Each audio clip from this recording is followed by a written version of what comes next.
5, 4, 3. It's showtime. Good morning, Vietnam! Welcome to the party, pal! See you at the party, Richter! I didn't kill my wife! I don't care! Get away from her, you bitch! I'll be back. You did not gonna say that, did you? What I do have are a very particular set of skills. To do the vibes. I'm not bad.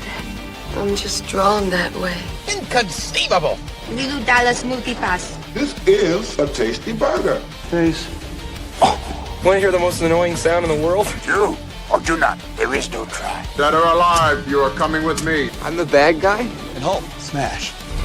I can speak with an English accent. I have a very great friend in Rome called Bigger Sticker. Oh, hi, Mark. I want the truth! You can't handle the truth! You went over my helmet? What would you prefer? Yellow spandex? I know, right? There's no crying in baseball! Hey, where are the white women at? They're digging in the wrong place. I'm gonna make him an offer he can't refuse. Are you not entertained? Second start of the run. Straight off for one. Meow. You son of a bitch! 21 gigawatts! Wax on, wax off.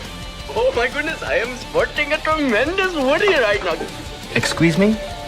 Baking powder? I have come here to chew bubblegum and kick ass. Bartender is the aristocrat of the working class. You want to flip 6-3 whole play and you could score. Cover me. Why so serious? Dogs and cats living together, mass hysteria! On this team, we fight for that itch. It might be a tumor. It's not a tumor. No ticket. No ticket.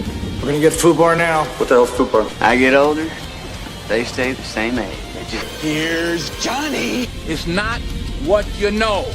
It's what you can prove. I'm a dude playing a dude disguised as another dude. 15!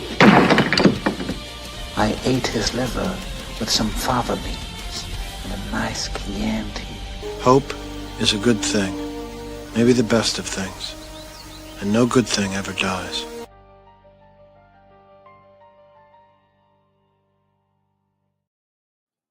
I'm late. Welcome and good evening and welcome to the Reel McCoy. I'm your host, Meffistoe, and always with me, my hetero life mate, all my feelings. How are you, sir? Well, at least your wife isn't saying that. Fuck you. Also, what is the Reel McCoy, you might ask? The Reel McCoy is your weekly movie podcast where we ask you to go watch a movie, you watch it, come back to us, and we break it down for you. Demonetized immediately. Don't care. This month of February, we decided that we're going to go like really crazy. No, just kidding. Not crazy. What we wanted to do with February this year is trying to go for musicals because I honestly detest musicals, especially movie musicals. I just don't like them. All right. Yep. But there are some exceptions because some of these movies, some of these musicals are actually freaking good. Plus, it kind of helps when you grow up with something and it kind of sticks with you. Kind of like this movie. And I will give another caveat, which I've said almost 5 years. I don't like Disney animated movies, let alone like regular Disney movies, depending on, I like Pirates of the Caribbean. It is a Disney movie, but let's face it, it's a Johnny Depp show. That movie, yeah. But I don't like Disney animated movies at all. I grew up with them. I've seen them numerous times. I just don't like them. Okay. Mm-hmm. With one exception, I love this next movie, which is Alice in Wonderland.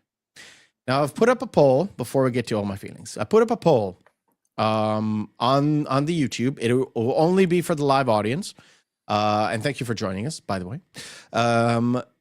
Is Alice in Wonderland a musical or not? And this is the first question before we start everything. The first question that we wanted to sort of discuss, and then we'll go into the behind the screens. So all my feelings, I love you, man. What is Alice in Wonderland, in your opinion, is a musical or not? See, I like to think of the criteria as if a film has predominantly songs that either tell or convey the vast majority of the story, then it is a musical. And in that sense, Alice in Wonderland is definitely a musical. I will actually add to your definition, and this is the definition I'm pretty sure we mentioned it last week. One of the things that I've read in the past is a biography by a guy called, I now forgot his name. Is a British, British comedian. Anyway, he wrote an autobiography, and in this autobiography, he did say that they commissioned him to write a musical for a play that he wrote several years back. They just wanted to make it a Broadway musical thing. Mm-hmm. And he started to write it, and he was stuck. One of the things that got him unstuck is one other writer from Hollywood that told him, look, the story between the songs are just transitions to the songs where most of the action actually happens. That's how you know you're writing a musical rather than just a play with songs in it. Okay. Which is a very good definition. Just look at Grease, look at Cats, look at Les Miserables. All those things have the commonality is the non-singing parts don't really tell a lot of story. They just serve as a transition to the number, right? Yeah, the song, and the song encapsulates with it the mood and what the action and what the stuff is happening, right? Less Grease Lightning, but kind of Grease Lightning. The song, I mean, not you know. Yeah. Anyway, that's the whole point. In my opinion, after the first rewatch I did for this movie, which I completely forgot, it's like an hour and a quarter. That's nothing. No, I think absolutely nothing. Soup to nuts, it's an hour and 15. Sorry, it's an hour and 18. It's an hour and 15 if you take out credits. It's so goddamn quick, and most of it is songs. Yep. And the speaking parts are actually transitional to what the next song is, and the next song is, and the next song is. Which to me, it kind of fits within the definition of a musical. For now, we have got 100% no by the audience. Maybe we'll change your mind. All right, cool. Any more to add? No, that's it. Oh, yeah. I'm looking at the camera. Thank you for watching the shorts. They're really easy to make. They're really fun to consume. I know. Whoever watches those shorts, you guys rock, because they're fun to edit and they're fun to rewatch. I generally speaking don't like shorts just because of the doom scrolling, and I can lose 15 minutes or 15 minutes. But I love how ours turned out. They're really fucking funny to me. So that's the most important thing. All right. We start the show for real at the segment that we love to call Behind the Screens. Sound production, take 2. The Screens is where we turn to all my feelings and myself to get the lowdown on everything that is behind the scenes, production-wise, all that good stuff. With a caveat before you begin, we did discuss that a lot of the stuff that sort of leads into this movie has a lot of information on how the movie started production. Mm-hmm. So we will summarize it and downsize it as we shall see. Please go ahead, all my feelings. Okay, so I guess we should really just start off with the vast majority of information that's readily available about the film itself is basically all pre-production. Really goes back prior to the actual release of the film in 1951, 28 years. Yep. It started. Yep. And that's all really just with Walt Disney producing a short film called Alice in Wonderland in 23 while working at Laugh-O-Gram, which shortly afterward went bankrupt. Yeah. But he did get the rights to it, and so he went to distributors, and he also brought in several others to Winkler Pictures to distribute it under a thing called Alice's Comedies. Yep. And he partnered with Roy for the first time for the Disney Brothers, who became eventually Walt Disney Productions. Yep. So that's kind of like the start of Walt Disney overall was this. Yeah. Alice in Wonderland was supposed to be the first feature film that Disney has ever produced. Like he already thought he's going to produce big, long films. It just took them a while to get there. Yeah. So then we kind of just fast forward almost 9 years till about June of 1932. And then we had Roy actually trying to go and acquire the rights, and he found out, oh, wait, they're in the public domain. Yeah. Both books were in the public domain. Yeah. And then starting after that, and in 33, Mary Pickford proposed a live action / kind of animated version that kind of went in tandem together. Something that very similar that happened with Mary Poppins, if you consider it that way. Yes, but they didn't know how actually to do it yet. Yeah. But her suggestion actually really led to Mary Poppins at the very end. And this is not the first time this happens, because the concept of it being live action and animated in tandem goes through multiple iterations until finally in 1946 when Walt goes, no, we have to make this full animated. And that's even after really the big one was after Snow White really got the big ball rolling, and also how Cinderella was actually in tandem in production with Alice in Wonderland at the same time afterward. And the only reason why Cinderella came out first is because more progress was done on Cinderella than Alice in Wonderland at the time. So Alice in Wonderland got bumped again up to 1951. Yep. But going back, so we got back in 33, but Disney was still that apprehensive in 33, and it was scrapped. And then Paramount actually got the rights to get their own live adaptation. I think that was sort of parallel for some reason, because I'm sure I've read the same thing you did about there were like Paramount acquired film rights, and later on in 46 also Disney acquired film rights. But what film rights do you have to acquire if it's public domain? I just couldn't figure it out. I couldn't find any information on why suddenly you have to acquire film rights. But because in order to tell a specific adaptation of it, and this is also why it also comes with those rights and also for screening rights, which is exactly what happened later in that was actually later in 46, because Disney sued Dallas Bauer for U.S. film distribution rights. Yeah. And to make sure that he couldn't, because he was making a British version at the time. Yeah.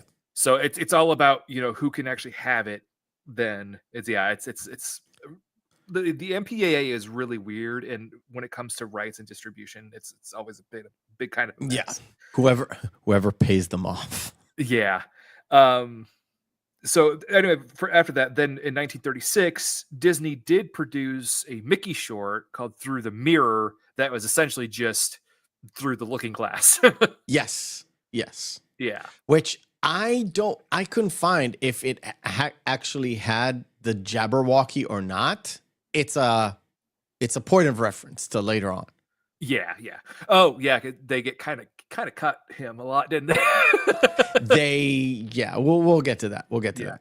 So in 38, Disney did get rights and registered with the MPAA, and had Al Perkins develop 161 like storyboard analysis, full Yeah. soup to nuts.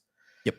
That got stalled until then. In 39, David Hall did the 400 individual sketches and paintings for production, and a lot of those we talked about. Again, didn't want to say this over and over and over again. We talked about this backstage, but a lot of those they ended up using later with the main color lead on there, Mary. I can't remember her last name now. Mary Blair. Mary Blair. But a lot of how the colors pop, because a lot of the more of David's initial ones, they're kind of more subdued than they are, because it looked like Carol's storybook.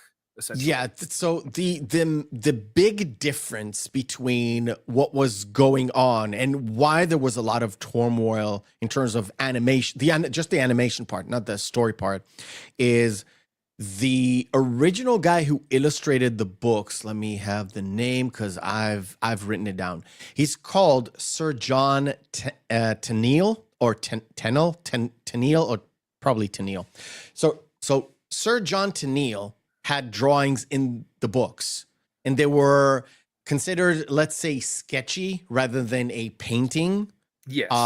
And there was a big argument or big discussion on where to go. Do we evolve the sketching but keep the sort of sketchy look of them? Or do we go full color blocking like we did in all the other Disney movies? So essentially, what came out? So Cinderella, you said Cinderella, Snow White, Pinocchio was the second one to come out. And did Bambi came out already? Yeah, I think so. And then also, was it Fantasia? Was around that time too? No, Fantasia was afterward. 40. Fantasia was 40. Let's see. Yeah, keep going. Yeah, yeah, I was right. Fantasia was 40. 40. Okay, yeah. So do we go with this? So they eventually went with Mary Blair, who kind of came up with, we need not only color blocking or the Disney way of looking things, just with bombarding it with color. Yeah.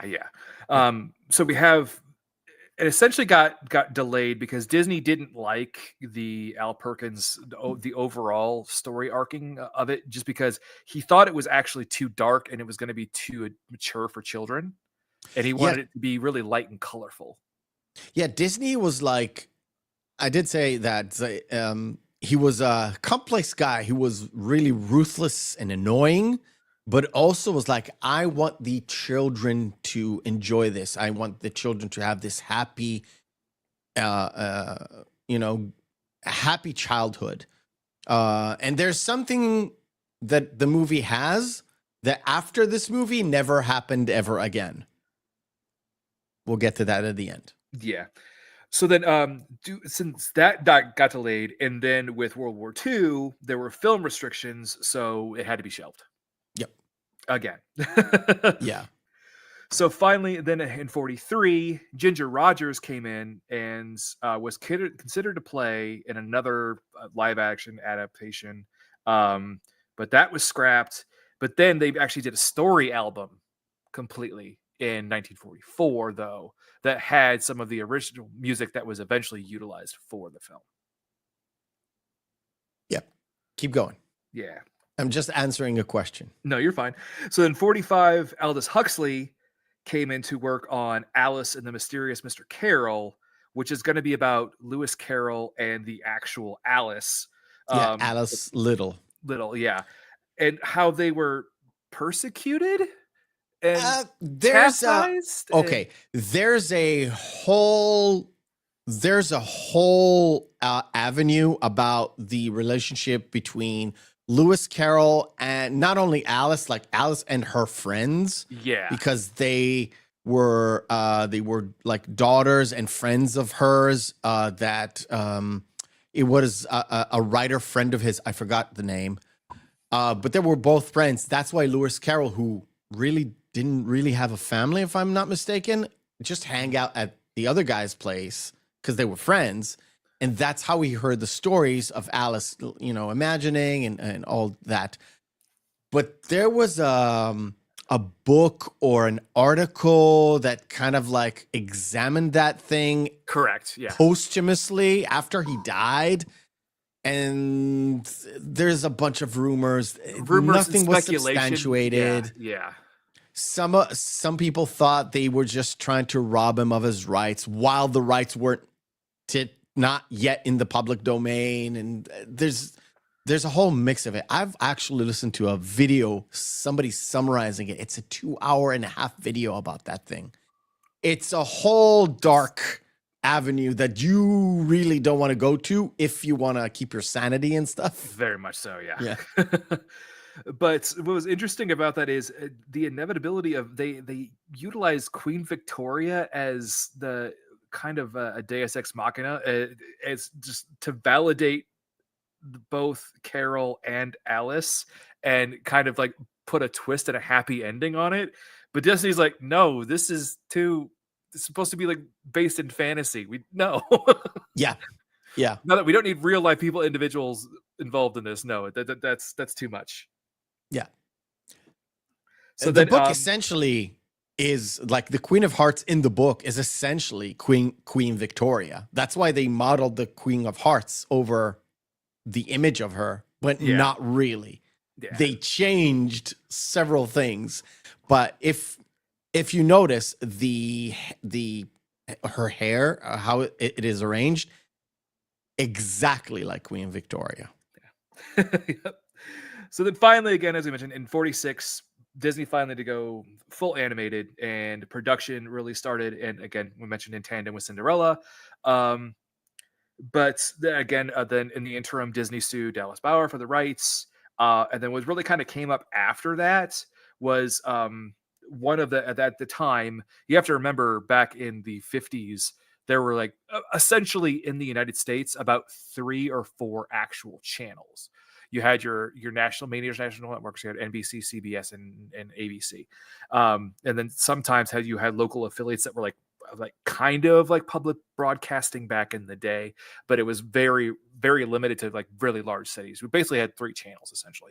But so at the time, Disney did a full 1 hour Alice in Wonderland kind of like showcase and introduction on Christmas Day of 1950 to really just get the audience involved and really like just kind of getting them ready for the film, which was a first for Disney ever, utilizing TV. Yeah, very much so. Right. And then from there, I just have stuff about scenes that got cut and characters that got cut and songs that got cut because there was so many. Let's revert the test of time, and we'll go ahead and actually speak about actual production stuff, which, except for like who wrote what, where, and what actually stayed, there's a lot of back and forth, as you may tell. Yeah. Okay. So, in terms of story-wise, we mentioned this, the Jabberwocky, or let's say the main characters that were cut from the books. First of all, they utilized essentially both books to tell the tale, because some of the characters don't actually appear in Alice in Wonderland. They appear in Through the Looking Glass. All right. The stories and the characters that were cut is the Jabberwocky, which is the big baddie of that land. There's the story of the Duchess and the White Knight. I would say, the Duchess is more, the Duchess and also the baby who turns into the pig afterward. Yes, that whole tale. The White Knight, that essentially at one point in time, Disney thought that it was a comparison to him, and he cut it out because he wanted Alice to learn the lesson herself.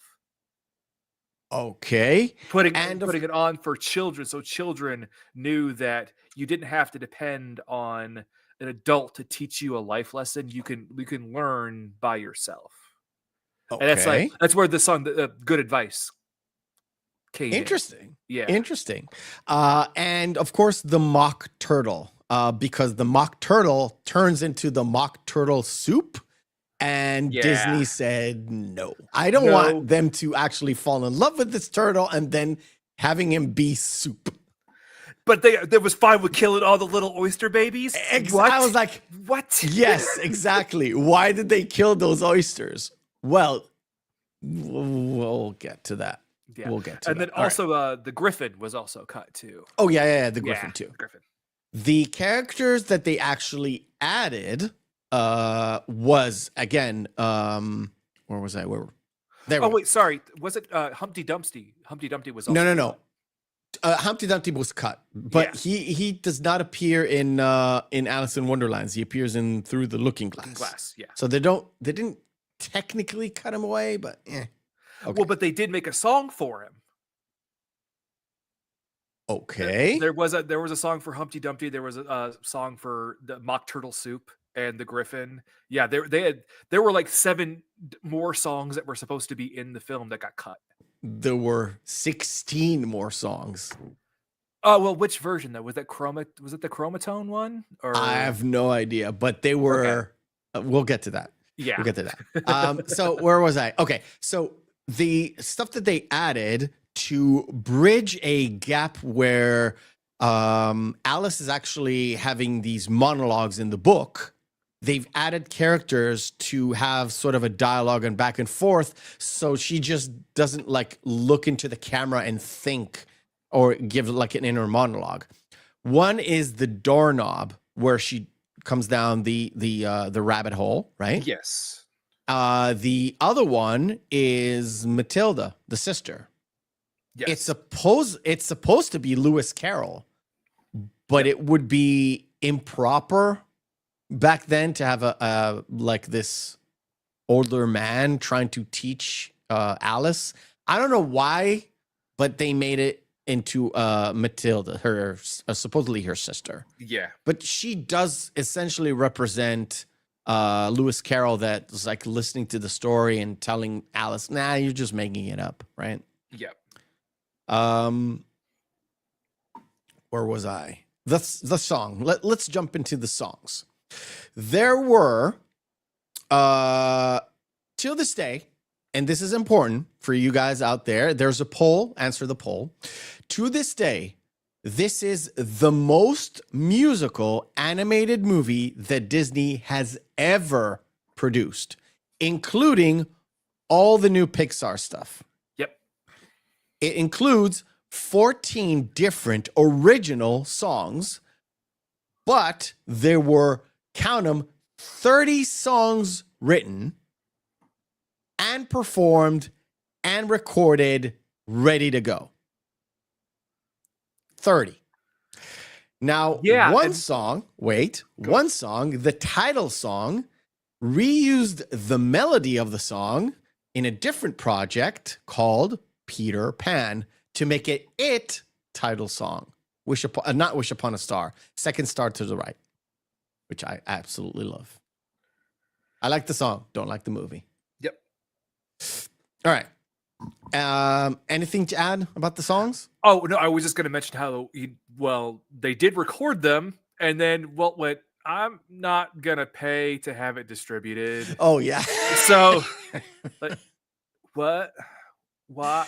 Yeah, Disney didn't even want to print it on a record. He thought it was useless. Yes. Yes. He thought that no one would actually even consider purchasing it. Do you know what is Sorry, go ahead. Do you know what is the most famously the best record has ever been produced by Disney?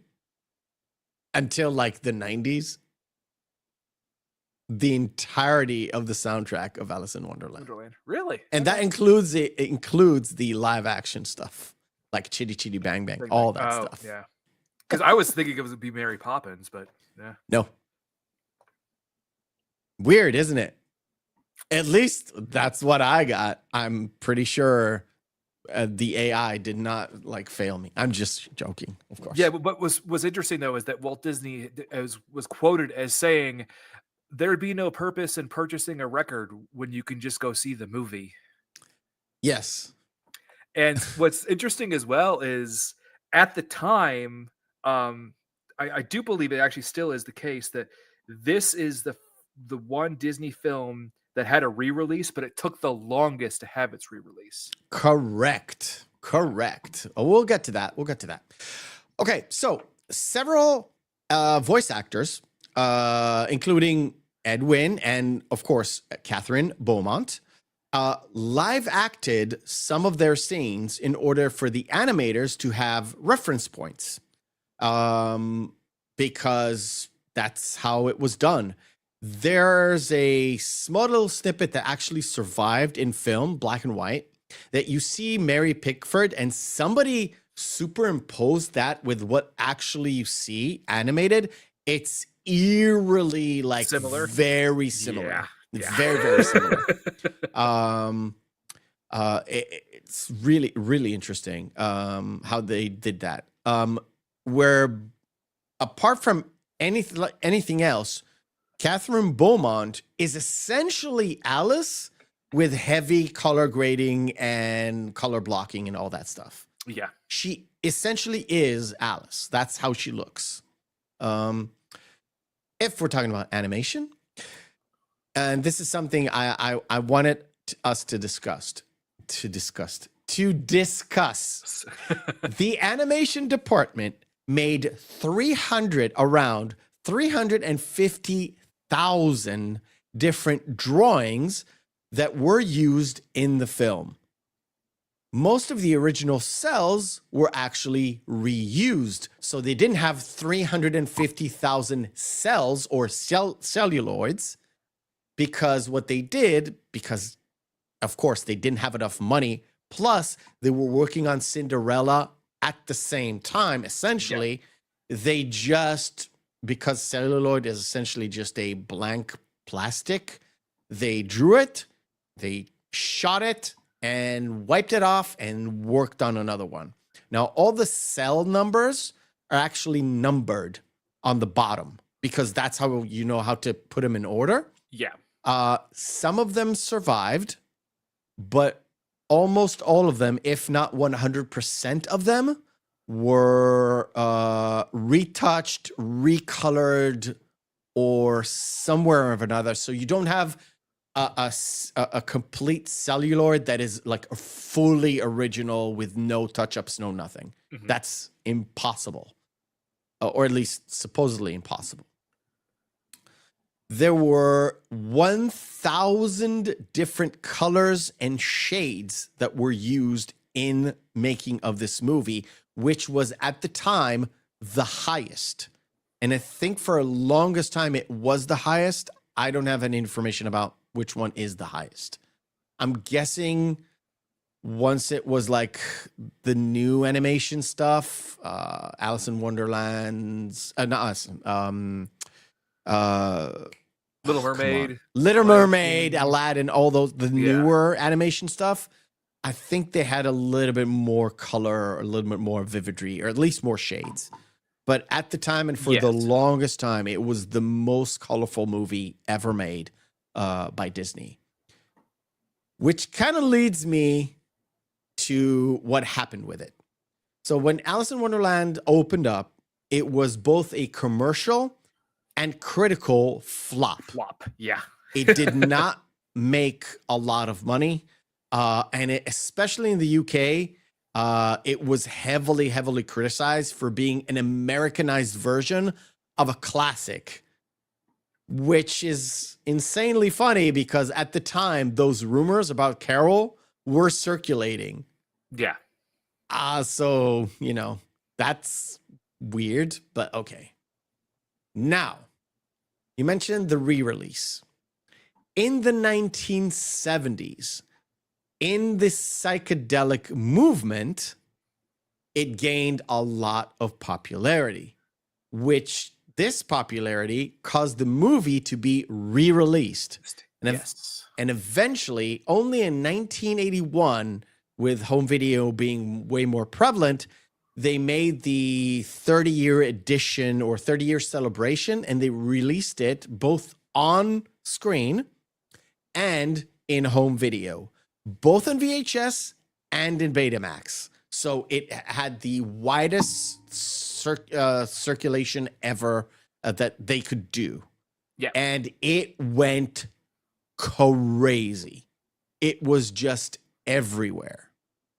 And that kind of the VHS, the home video, really reinvigorated everything. And they had another release during, I think it was mid 80s, because that's when I saw it in theater.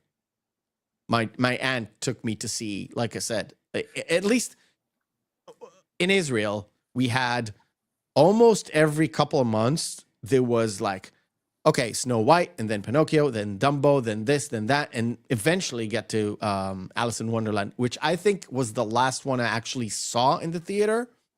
But we definitely had it like on TV every once in a while, because why not? Last thing, the legacy of the movie. One of the biggest legacy of this movie, apart from the psychedelic stuff, okay? Apart from that, is affecting Disney on the worldwide scale. What am I talking about? One of the, if not the most famous ride in Disney history is... It's the Alice in Wonderland ride, yeah. What specifically? Which one? Oh, I don't remember now. The Teacups. Oh, yeah, Teacups. The Teacups is the most famous ride that Disney ever had, because when they started, it was one of those rides where parents went with their children, supposedly because it was sort of safe, right, compared to other rides. Yeah. But it gave a lot of people vomit. So they had to slow down the Teacups to what it is today.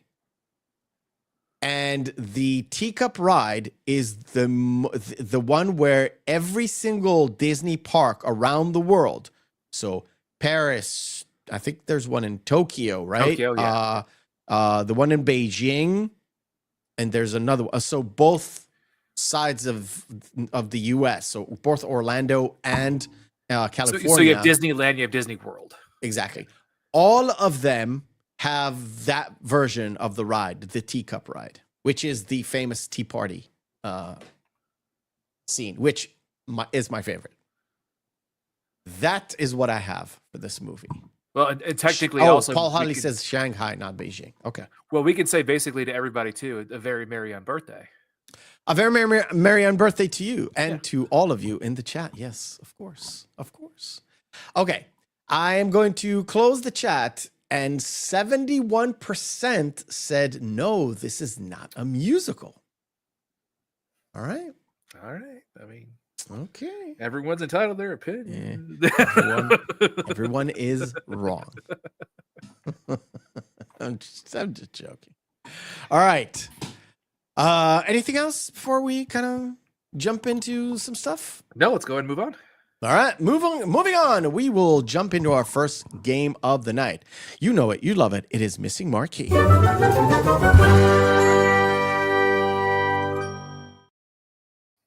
Missing Marquee is where we take 10 posters, have their text written off, we display them, and you guys in the chat will have to guess which movie this is. Ba-bam. Chat participation is very, very welcome in this one. It's one of two. It's one of one. No, one of two films I have in my head. Oh, really? Okay. Yeah.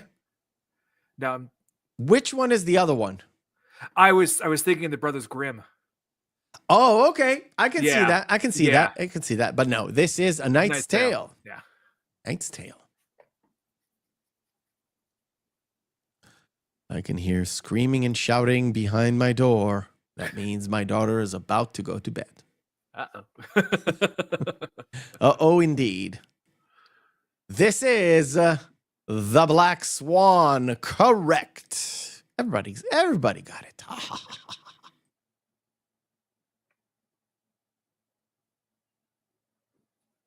Mm. Oh, yeah, I got it. Mm. Mr. Crow said after this movie, he gained a lot of respect to the people who actually are in the sport. Yeah. A lot of respect. Even though he was fighting around the world. With Tugger. Making movies, singing songs, and fighting around the world. Yes, indeed. It is the Cinderella Man.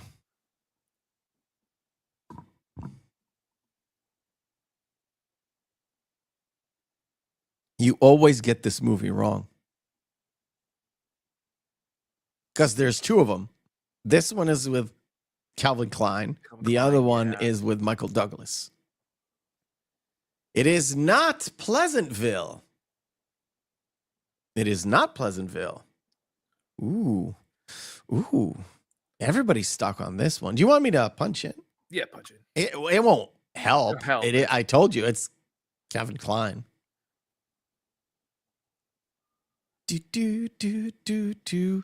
An American president. He plays one in this movie. Yes. Feelings? Do you know this one? No, because I still haven't seen it. You still haven't seen. You don't know what it is, but you haven't seen it. It's like, correct? Noted. This is Dave. I've seen 40 minutes of this movie recently. Why 40 minutes? I came in at the middle and I didn't have time to fully watch it. Yeah, Paul's got it. I still love it though. It is easy A. We covered this one recently. I mean, should be easy. We just covered this a few months back. Yeah. When I say a few months back, I think it was like August. Yeah, something like that. It's been 6 months. It's not that. It's not X-Men Rise of the Silver Surfer. It is, in fact, the Fantastic Four Rise of the Silver Surfer. All the fuck stuff is the same. I think this is the first film that Ana de Armas was in. I don't think so. She has a couple movies before this, but this is one of the first. Yeah. But it sort of led the charge with her being naked in almost every single one of her films. Yes. Maybe except for like, not Glass Onion. Knives Out. Knives Out. Knives Out. Which Glass Onion is a Knives Out story, though. I know. It is Knock Knock. Correct. And also, was the Marilyn biopic is one of the worst biopics I have ever seen. It is awful. I haven't seen it. I've only seen pictures of her naked in most of it, and I was like, you know what? I like her. I like naked ladies, but are you telling me a new story that I haven't heard of like 17 million times? No. Sanders got it. Paul's like, it's a Bond film with Danny Trejo. I would love to see that. It is Machete. No, I think he's referring to the movie that Ana de Armas was in, because she was in a Daniel Craig Bond movie. Oh, yeah. Bond movies are not. Yeah, she's not naked in those. Yeah. Essentially, you know what I mean. And what's really Paul, great too is be honest. The Grindhouse movies. I love the fact that it was just a fake trailer for Machete, and they decided, screw it, let's go ahead and make it. Yeah. Is that Robert, right? Robert made it? Yeah. Terminator 4? No, it is Terminator Salvation. Yeah. It's not really 4. Really? But yeah. Kinda. Yeah, but we will work on a month probably around this movie. What, just call it the Red Scare? No. We'll call it a submarine month. I was thinking Red Scare because we could do the Wolverines. Red Dawn. Red Dawn, yeah. Red Dawn. This is, everybody said it already. It's the Hunt for the Red October. And that will be the last one. Yeah, baby. All right, cool. Let me bring up the Lay movie, which I closed, obviously. Holy shit. Of course. Why not have a bit of production issues and have no sound on this? Now, one of the things that people kind of forget. And, this was prevalent all through, I think, up to late 60s, is starting the movie with the credits. Yes. And one of the things that are actually great in this one, and probably most of the early Disney films, the animated films, is the fact that you kind of can see not parts of the story, but all of the characters. You kind of get introduction to all of the characters. Yes. In some capacity or another. Now, I wanted to bring this up because we did say that there's a style in this movie, right? There's a color style, there's a color palette, not palette, but there's a sort of like what they wanted to get to with the way they presented colors and everything. If you look at this is much more of a sketchy style. So you see the sort of the pencils and the inks and everything.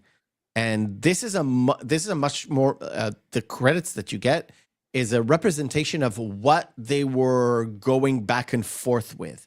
The version we got, as opposed to the more traditional book illustrations, sketchiness that you get within what they were going for, the storyboards and all that stuff.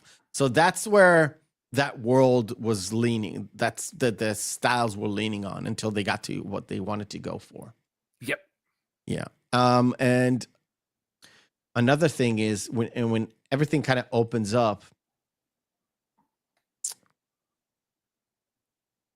I want to get to specific spots. I know I'm kind of spotty here, but the way you kind of can see the cells, even though there's a bunch of fucking color. Oh, yeah. This is not a great representation. The better representation, actually, I'm going to skip it to right to the end. At the very, very end, it's sort of the same scene, but reversed. There you see it. Were they going for tea? Yeah, and you can you can clearly see the delineation between the cells and the background. Yes. So I can't really punch in on an Alice, but Alice is the most kind of like, oh, we can see it's a cell. The cat as well. Dinah the cat. You can kind of tell. But for the most part in the movie, it's very seamless for very seamless. Yeah. Very seamless. So, right. And also, speaking of the trend of evil cats in films, Dinah, another one. What evil? We'll get to that. We'll get to it. You can get to it now. Well, get to it before we get to that. There was obviously it opens up with the theme song and then it goes into In a World of My Own. Yeah. But that song was actually a replacement. Oh, okay. Because there was another song that they were supposed to do that was actually more of a somber like ballad that was called Beyond the Laughing Sky. But then Disney thought it was too low of a tone to start the film, so they re-recorded it as a more of an upbeat thing as In a World of My Own afterward. Yeah. Oh, okay. Yeah. Okay. Like, if you think about it, up until a certain point, Disney was... There's certain things that Disney allowed within the movies that are, let's say, more somber or sort of like, today we would call it like distasteful or not really fitting with children. So all, like, if you think about Pinocchio, all the circus parts where they turn into donkeys, right? Which is an allegory for something way darker. Very much so. Bambi's mom being shot. Well, I mean, the crows in Dumbo. Yeah. You can't get away with that anymore. No. I know. But if we're talking about, story elements. Okay. I don't mean of something that happened of the times. I mean story elements within the story that were like, really, are we going to show this to kids? And like, Yeah. Yes. Like I said, Bambi's mom being shot, the sort of like the doll, the kid in Pinocchio turning into this donkey. It's very scary. You have really scary imagery, and you kind of get this in Alice in Wonderland at times, but it's very dumbed down, especially if you know, like, they haven't including the Jabberwocky, which is supposed to be the big baddie of the film. Oh, and I guess you could also say on that point too, in Pinocchio, everything about the whale. Yes. Yeah. Yes. But you do have elements of this thing that you're like, really, in this movie? One of them is The Walrus and the Carpenter, which is a very upbeat song. But when you see what they done with the animation, you were like Kings. Yeah. But if you roll back there, I would say why Dinah is evil. Yeah. All Dinah does is wave. Bye, bitch. Are you for real? Okay. So Alice has the song, and then of course she kind of it serves as the transition between the real world and her world. And one of the most interesting things that she says, or what happens to her, is the fact that she's such a dreamer. And she's like, let's throw logic out the window. In my world, everybody does what it wants, what you want, whatever it wants. It's one of those, like, I aspire anarchy in some form or another. She doesn't say it, but it is sort of implied. And then when she actually gets to a world where there's no rules, there's no mother and father, there's complete anarchy, she's like, why is everybody here not being logical, not follow the rules or manners or, you know, civilized society? So she becomes the stickler in a world where you let your fantasy just run amok. Mm-hmm. And I found that really interesting. So she chases the rabbit, the white rabbit. I love this because I wanted to talk about this. What is with the clock? What do you mean specifically? Or it is always stuck on the same time. Yeah, it's always stuck at 5 o'clock. It's always stuck at 5 o'clock. What is 5 o'clock? Isn't that tea time? It is tea time, of course. It is tea time. He's late for tea, even though he never gets to any tea. When he gets to the tea party, he's not going to the tea party. He was going to somewhere else. He was late, and the clock was broken. It was still on 5 o'clock. Yep. All right. So she chases him down. Don't let us be silly. Chases him down the rabbit hole, and now we get to the first inkling of psychedelics. Did you notice that this is actually an hourglass? Yes. Yes, because at some point she goes through a narrow part of it, comes back out on a wider part of it, and then she is flipped upside down. And then when she lands, she doesn't really land because her legs get caught in a shower curtain of sorts. Not really a shower curtain, but a curtain. But this whole down the rabbit hole thing was the part where everybody thinks of when they think about this psychedelical I'm going to get stuck on that word. The psychedelical issue of going down the rabbit hole, which is, you mentioned Jefferson Airplane. Yes. Chasing the White Rabbit, or the White Rabbit song, which is featured in The Matrix with the rabbit, you know, and I think the song was sort of halfway in the background, or a techno version of it. It was. I have to find I have the Matrix soundtrack, but by the way, that's a killer soundtrack. Yeah. So it's not actually the Jefferson Airplane song. It's a techno version of it. Yeah. Well, just how the vast majority of the songs on there were either covers or they were remixes. Yeah.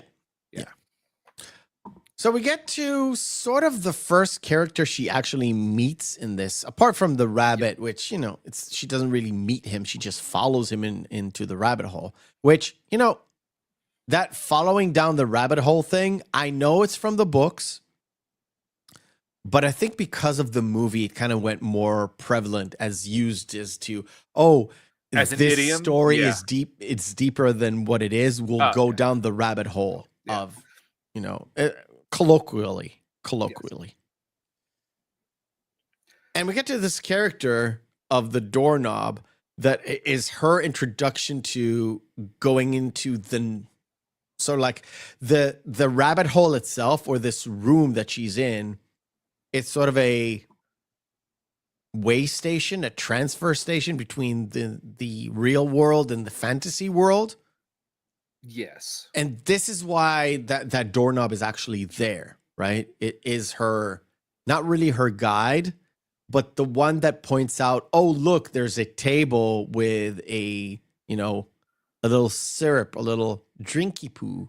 It's also too that he mentions, it's impassable. It's impassable, because nothing is impossible. Yeah, nothing is impossible. We're just impassable. It's like, that is so great, because I don't use that particular thing. I mostly use every time somebody says impossible to me, it's like, no, it's not impossible. It's improbable. Well, yes.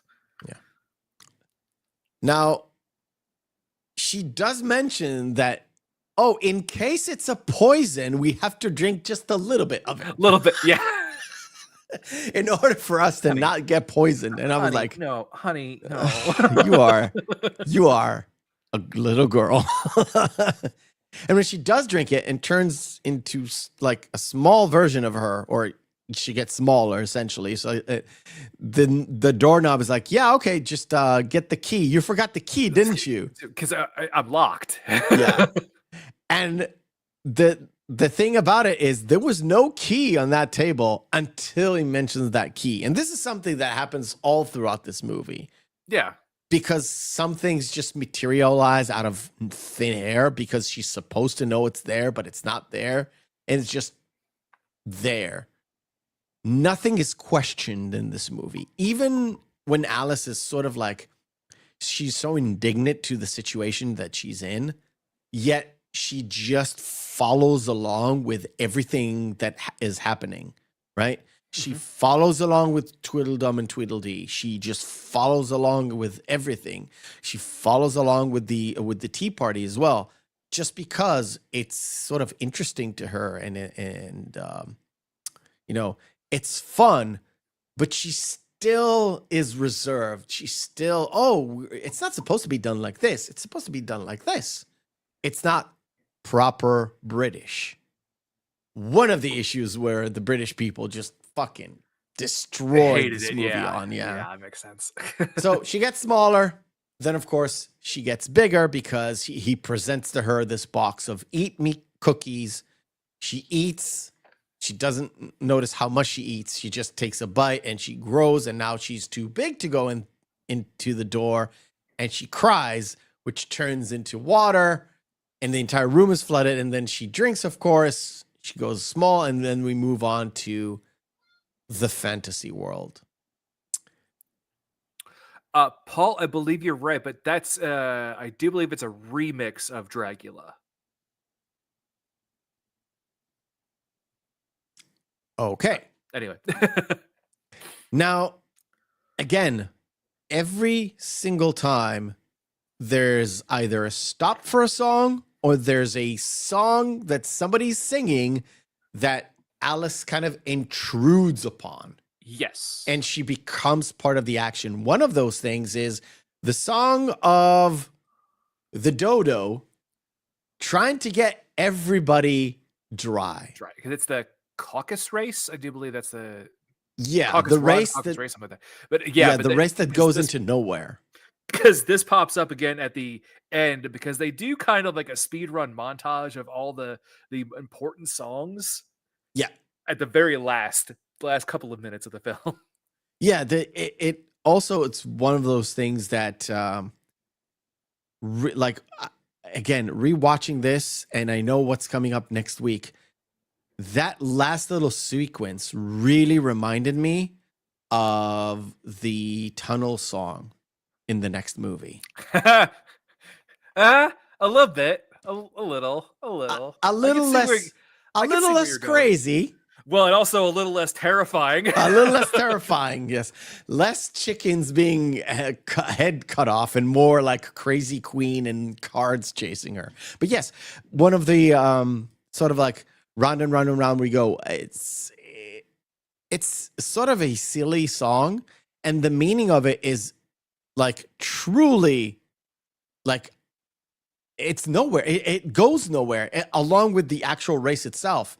They're not drying up because they're on the beach being pummeled by waves. And also, some of them are actually fish, which makes no sense. And this also, entire movie. Why would lobsters just be trying to dry themselves off? What? Yeah.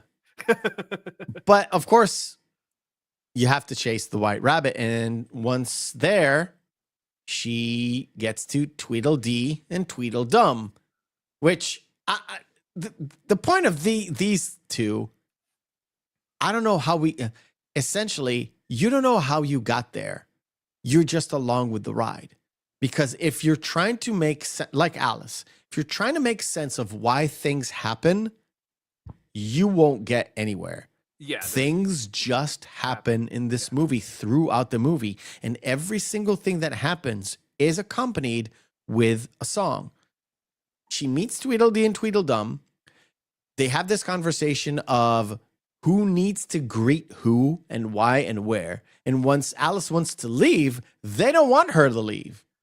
They have to tell her the story because we have to, right? So they stop her and what they do is so weird. They kind of pique her interest, which she didn't want to even hear them. She piques her in. They pique her interest, and suddenly she sits on the log and listens to the story about the walrus and the carpenter. Yeah. Now you have seen Dogma. Yes. I don't think this is a moral story about religion. Neither do I in any way, shape, or form. What I do find interesting too is just that there is it's a very blink and you'll miss it. But if you look at the calendar that the mother oyster is looking at, and the letter R gets red and big. Yes. Do you know what that's from? I don't, but I was like, I had a mental note of maybe asking you. I couldn't find any information about that. It's about the concept of when you're supposed to actually eat oysters. In March? Only months that contain R, because otherwise it's too hot and they'll go bad. So January, yes. February, yes. March, yes. April, May, it's too hot. May, June, July, August. And then September is already cold, and it's got an R in it. Yep. Interesting. Yeah. Interesting. I never knew that. Never knew that. But it's the concept of, it's so weird because the concept here from Dogma, I'm saying, is supposedly the carpenter is supposed to be the representing of Christianity, and the walrus is supposed to be the Eastern religions, essentially. Maybe Islam, but they don't say Islam. I have no idea where Kevin Smith was going with that one at all. I don't. This is like Kevin Smith's idea of this movie, or at least this section of it, and I don't see it. I never saw it. It's interesting. The only sort of thing that you can finagle into this theory is the carpenter and Jesus. That's about it, I guess. And how religion, especially not faith, but religion, kind of devours these youngins early on into the faith. And I was like, Yeah, but the carpenter doesn't eat anybody. Yeah. And the walrus really doesn't represent too much. But what he does do is he does have a cigar. Now, I'm bringing it up for a reason. There's a lot of smoking in early Disney films. Pinocchio had it. Dumbo had it. Trying to know. Bambi, I don't remember. I haven't seen Bambi in a long time. But a lot of the early films had smoking in it. This movie was the last movie that actually had smoking in it. And also, they depict smoking as bad, or bad characters smoke in it. Yeah. Okay? Yeah. So the walrus smokes. He's pretty bad. The dodo wants to burn Alice. He's pretty bad, right? And the caterpillar is just an annoying piece of shit. He's not bad per se, but he doesn't really help Alice in any way, shape, or form. He's just a part of the nonsense that is going on. Even though in the book, he's supposedly the smartest creature in the entire world. Or at least that's how I remember the book. But everyone's bad is smoking. Or everyone is smoking is also a bad character or perceived to be annoying or an asshole. Yep. This is completely deliberate. Now, Walt Disney was a huge smoker, but at some point, he didn't allow people to see him smoke, even though he smoked like 3 packs a day, something like crazy. Yeah. And of course, famously, he has his head cut off and cryogenically frozen until the disease of lung cancer could be solved. Just saying, Walt is just that kind of guy. But yeah, he thought, I think at that point he kind of knew it's turning into a bad thing, and he didn't want children to actually start smoking because of him. Yeah, so there's always a negative connotation to the characters that actually do smoke. Yes. Yeah. And after this, you don't get any characters that actually smoke. If you find one, please tell me. I don't remember. Like, this is 51. From this on, I don't remember any character smoking. Any, like even bad ones. And if they are smoking, they're typically bad. I'm not like when was Aristocats? 58? I don't think there's smoking in there. And if they do, they're like the bad guys. Yeah. I think so. All right. Next. It doesn't quite go well for the carpenter, even though he's So in the chase of the White Rabbit, after Tweedledee and Tweedledum, she gets to the house, the White Rabbit's house. This was again in the books, but it's not this scene in particular. Disney have changed a lot. There is no Bill the Lizard. But did you notice something about Bill the Lizard? He was a chimney sweep? Apart from him being a chimney sweep, he was an early version of the same chimney sweep that you had in Mary Poppins. Yeah. He had the same Cockney accent. You could do, like, there were chimney sweeps in America, for sure. No, I know, but that's where I thought you were going with that. And also, too, you have to love the fact that essentially the roof on the White Rabbit's house is like a page boy haircut. So when you have her eyes, the carry of her face in the middle there, it looks like she has that little blonde haircut. Yes. The hay. I want to get to that.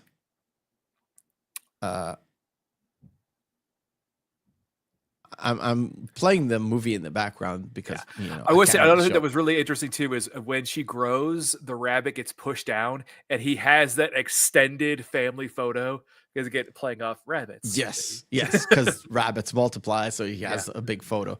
But yes, it's not the best angle, but yeah. And why there's a page boy? Because the rabbit is a page boy, essentially, right? It's just missing that haircut. It's so weird. The king has it, right? Yep. The King of Hearts has it because, it's not really a grown man. No. That whole back and forth of, trying to push fucking Bill down the chimney, and then it causes a whole bunch of, smoke to come out, and she just sneezes him away. And then it's like, oh, poor Bill. Poor Bill. And of course, the dodo is like, just burn her out. And the poor fucking rabbit is like, why are we burning my house again? Now? Yeah. Like, and as everybody leaves, it's like, well, this is not going to get it out by itself. So And after Alice gets back to normal size and leaves, the dodo is like, well, let's burn this anyway. Why not? Again, so we have not Alice, a great character. Yeah, so Alice shrinking again, and then she's in essentially just the flower garden. And we have leading into All in the Golden Afternoon. Yeah.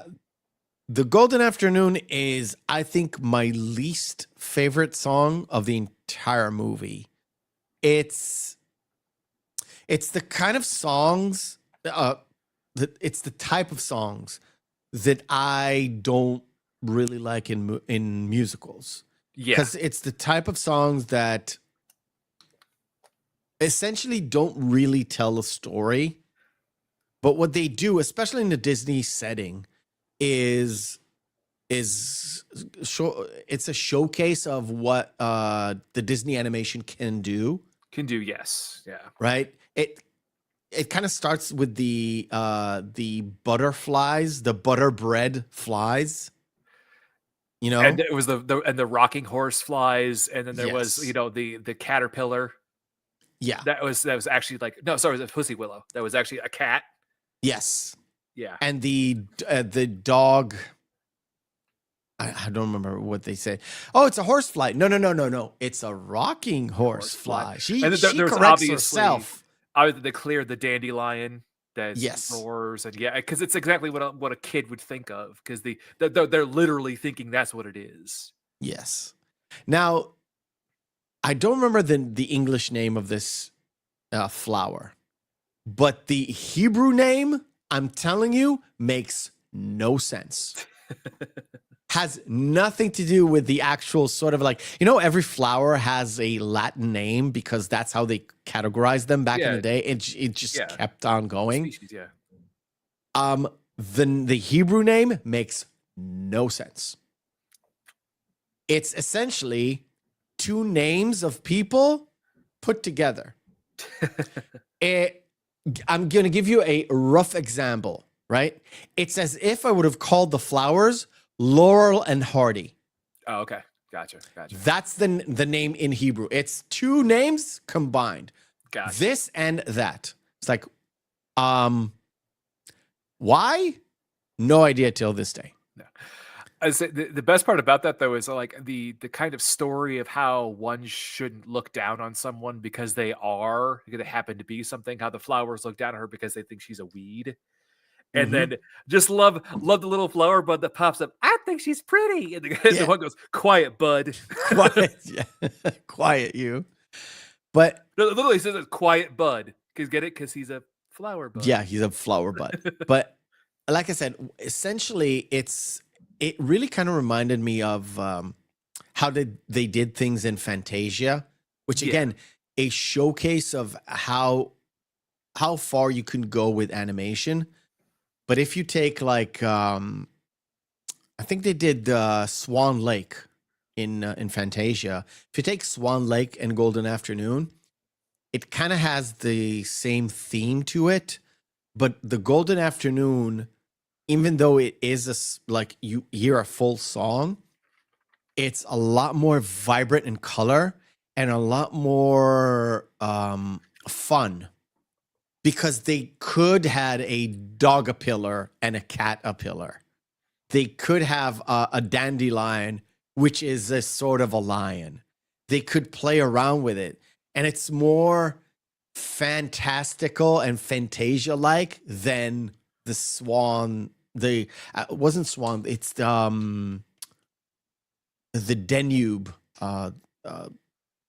It's a piece. It's I don't remember. The Blue if Danube. Blue Danube is what, Vivaldi or the other ones? Chopin? I can't remember. I'm so bad at classical musical composers. One of those guys. It's the Blue Danube.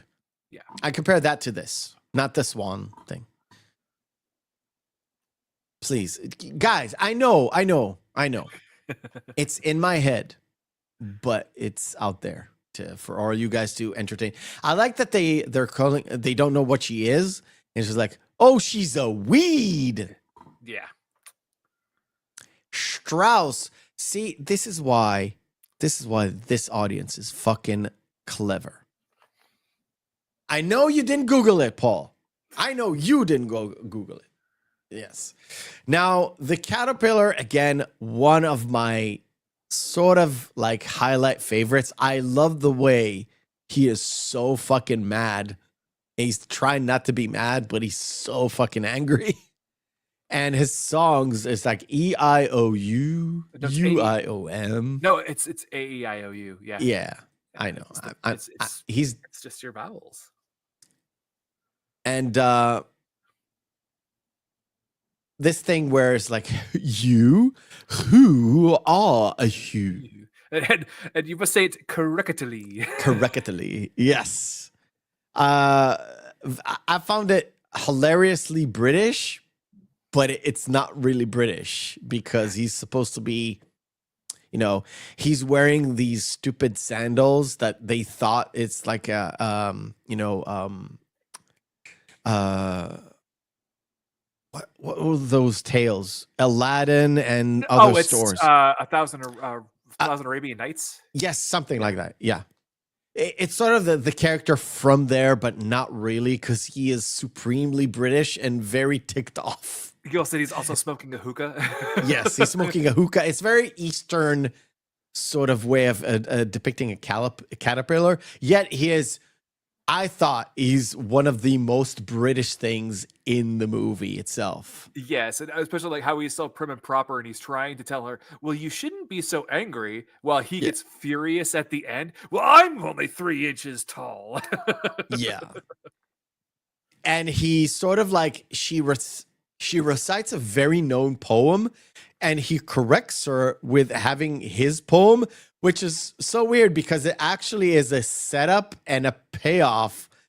Because at the very end, when Matilda kind of wakes up Alice and she tells her about whatever, she recites the crocodiles, and Matilda says, what rubbish are you talking about? What are you talking about? This is not what we discussed. So she's still carrying a little bit of weight. So he's being annoyed with her. She's like, fuck this. She doesn't say fuck this. And she leaves. And then he calls her back. And when she comes back, he's like, you? Who are you? It's as if he didn't, they didn't have this conversation. It's sort of like he ignores her or something. And when he is like completely insane, mad, he's like huffing and puffing, covers himself full of smoke, and then he disappears and turns into this annoyed butterfly. Because it's like, well, what? Flies, the mushroom. Yeah, because he tells her one side gets you bigger and the other side gets you smaller, right? And it's she's one like, side to make you larger, one side to make you small. And and Jefferson Airplane directly quoted it in the song. And she's like, side of what? The mushroom, of course. And she takes the mushroom. And again, I'm not sure if it's from the book. I'm pretty sure it is. But it does not involve a bird yelling serpent, serpent. Not snake. Yeah. Serpent. Very British. Right? She's supposed to steal her eggs, right? And there's a moment when she gets smaller. I like it. She has the sort of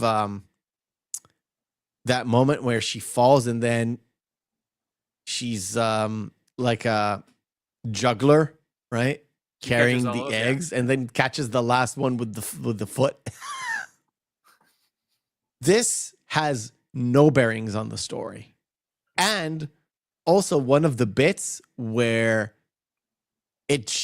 what it wanted to do is show Alice going larger and smaller with what she eats rather than have any sort of bearing on what is happening with this bird. Yeah, this is a full-on Disney thing. Which I know that they included this, but I know the reason why they had to cut the Jabberwocky just because Walt Disney didn't think it was appropriate for kids. But then the story of the Duchess was cut out for pacing. Like, why was that cut out? But this was kept in. I mean, there are like it leads to the fact that it just needs to show the bits about going like larger and smaller with the sides of the mushroom. We get it. Okay, we get it. Because it is a big part of what's going on in Alice in Wonderland, the whole being smaller and bigger, and it really doesn't matter. It's a whole not morality story about sort of like what happens in the movie Big, where sort of like you want to be bigger, but is it you want to be taller so you can get to the shelf, or do you want to be big so the adults won't tell you what to do, kind of a thing? Yeah. It's that sort of a level, the getting bigger and smaller. But here it's like, it's again, to me, trying to have a little bit of fun, plus also showcasing what Disney animation can do. Because they did that with all the movies. Oh, look what we can do with this thing, because nobody does this like we do, like the Disney way of doing things. Yep. It's a lot to do with pride. So Alice gets to a forest and she doesn't know where to go, even though there are signs telling her to go up, down, sideways, through here. And she meets the Cheshire Cat, which is, would you say, the most psychedelic animal in the entire universe? In this continuity, yeah. And also too, he has probably the most, I would say, famous quotable line. I guess. Most everyone's mad here. Yes. And he has that grin because he is completely off his rocker too. Yeah. Well, and a lot of the illustrations for the Cheshire Cat were kind of an amalgamation of the initial character and then also the smile from the Jabberwocky. Kind of, yeah. The eyes and the smile. Yeah. I think so. Yeah. But he is in a capacity in the books. He's not like a fresh character. No. I think in the books, he's much more of a guide to Alice when she's like stuck, and he's the one that kind of pushes her to move forward. Mm-hmm. Seemingly wanting her to get out of Wonderland, even though he has no point. He just serves to move Alice to the next zone, including this in this movie too, where he's sort of here he's just trying to move her along, and in other, like when she sits on the Queen, he's just an instigator of moving to the trial essentially. But of course, he gives her the best advice ever, which is, just go to the tea party. They have a tea party with a Mad Hatter and a March Hare. Again, March coming in. Now, I couldn't find any connection between the March on the calendar and the March Hare. I'm guessing it's just from Lewis Carroll. He called it's just from Lewis Carroll. Yeah. Yeah. This is my favorite favorite part of Alice in Wonderland. From the moment you hear the song in the background till the moment it goes completely haywire with the Mad Hatter trying to fix the clock. Yeah, the watch. I love this.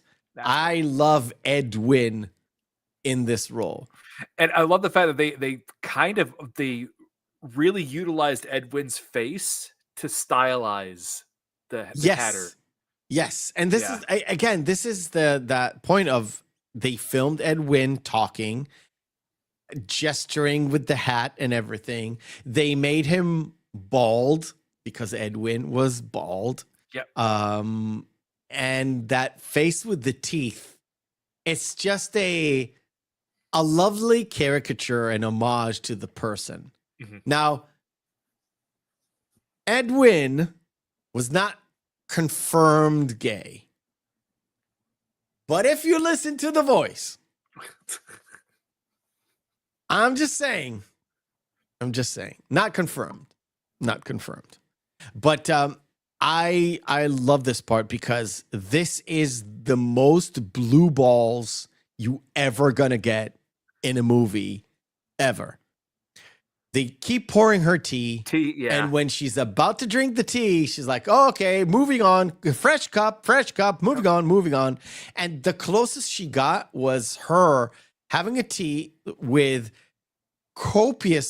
she had a little bit of tea with her sugar, and she pushes her into her face, gets stuck in the mountain of sugar and pulls it back because she couldn't get to the tea, and then they just move on. Well, there's even a point where the hair says, I have an next idea. Let's change the subject. Yeah. I love it because it's sort of it comes from Lewis Carroll, but it's sort of a criticism about the tea time. Again, with White Rabbit having it at 5:00, the whole point of you won't get to the subject matter, and whatever you're talking about is pretty crazy. The Mad Hatter comes from a real life profession. You know, I'm guessing everybody knows that they used mercury for some of the adhesives, and the fact that they have open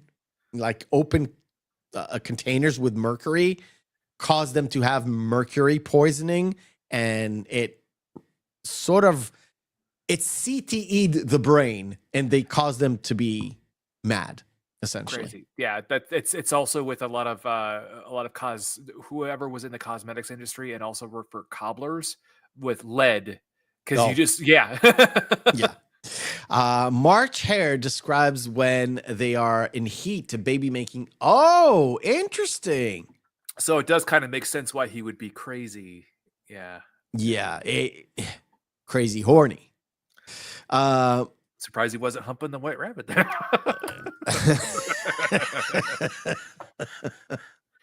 But that with the very very birthday, we have the dormouse. The dormouse. Who looks like he just looks like he acts like an old wino. Yeah. Yeah. Twinkle, twinkle, little bat. I wonder where you're at. Again, to me as a kid, what I didn't understand, and this is why one of those things, I still don't get it. Why did they put jam on his nose to make him go sleepy? Is that a drug thing? I have no idea. I know that whatever those guys in the 70s cooked up, they thought it was so hilarious. Yes. But it's like, well, after that too, we have the line with the hair saying, I have an next idea, let's change the subject. Riddles. And he says what's the difference between a raven and I can't remember what it was now. It's a writing desk, I think. Writing desk. Yes. And then she repeats it back. What? And then the hair says, did she start raving mad? Yes. Now, do you know what's the difference between a raven and a writing desk? Shoot. There is nothing Nothing. That riddle is supposedly done in order for you to maybe try like figuring out hidden meaning. It has zero hidden meaning on purpose. This is Lewis Carroll shit. So just be everything. So yeah, Everything. Yeah, Everything. And apparently, and this is something that I've learned like Sunday when I kind of dove into like research, it was very prevalent to, try to challenge people over tea time with riddles, sort of a conversational piece. And Lewis Carroll thought it was so stupid. And because he kind of mocked tradition in a certain way, and he kind of invented these sort of riddles that have no actual answer. yeah. But he loved to see other people try to answer these questions that have essentially no answer and see what people come up with.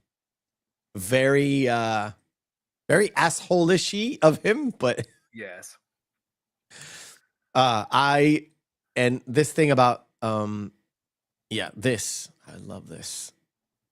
Trying to fix the rabbit, because the rabbit gets there at some point. Yeah, they had her cracks it open. Well, it's 2 days late. No. I wanted to get to that.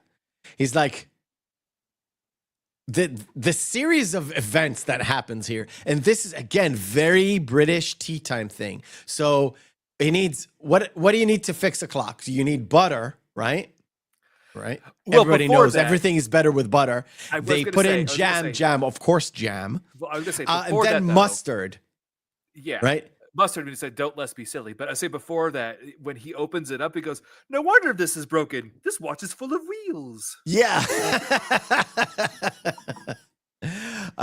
So he puts in the jam, and then of course he puts the mustard. It's like, mustard, don't be silly. No, don't. Maybe a little bit of lemon. No, it's really funny the way that he phrases it too. He's like, "Don't let's be silly," Yeah. which is an old. It's a very, very prim and proper way to say, like, let's not be silly. Yes. Yeah. And then of course they're so crazy. They start to celebrate the rabbit's on birthday. And then at that point, Alice is like, I'm just going to leave. Yeah. And she gets into sort of this is the most depressed moment in the movie, where she goes into the forest and she, tries to get away, but everything she does is a mistake. She steps on these horned ducks. She looks in a mirror, and the mirror is a kind of a bird, but also the glasses are kind of a bird. Yeah, they're also, again, with the flowers, some of them are actually just sort of names for birds. Like, that's a hornbill. Yes. And there's the frogs that are jumping, and also they're kind of a drum and cymbal. And there's the accordion, the accordion owl. Yeah. Right? And there's the flamingo, like, umbrella birds in the waterfall. Oh, it's vultures. Oh, they're vultures? They're vultures. I was just thinking with the stem-like legs that they were flamingos. And this creature that she kind of bumps into him, so the two like songbirds escape, but then he chases them off, eats them, Yeah. and puts them back in the cage. And I was like, what does that have to do with the story? Nothing. There's a lot of stuff that is going on that have nothing to do with the story. But when she is depressed and starts to sing this, very somber melody, all these different animals and things are essentially, even the vultures that looked at her like really menacingly, they're also have if you look at their eyes, they're kind of like more soft, sort of like following. Yeah. And then they kind of like disappear as they're crying. Yeah. Yeah. They just disappear from this fantasy like a Cheshire cat would. And I was going to say, just at that time too, this is where the White Knight was supposed to show up. Yeah. and give her the instructions that she needs to move forward. But no, it was actually then she that's when they cut in the song Very Good Advice instead. Yeah. And when she does find that path, she was like, oh, great, a path. And she goes down the path, and then she discovers, oh, there's a sweep dog that kind of like, oh, now where I would go. And she sits down on this rock and she really cries. But then, of course, everything changes after that song.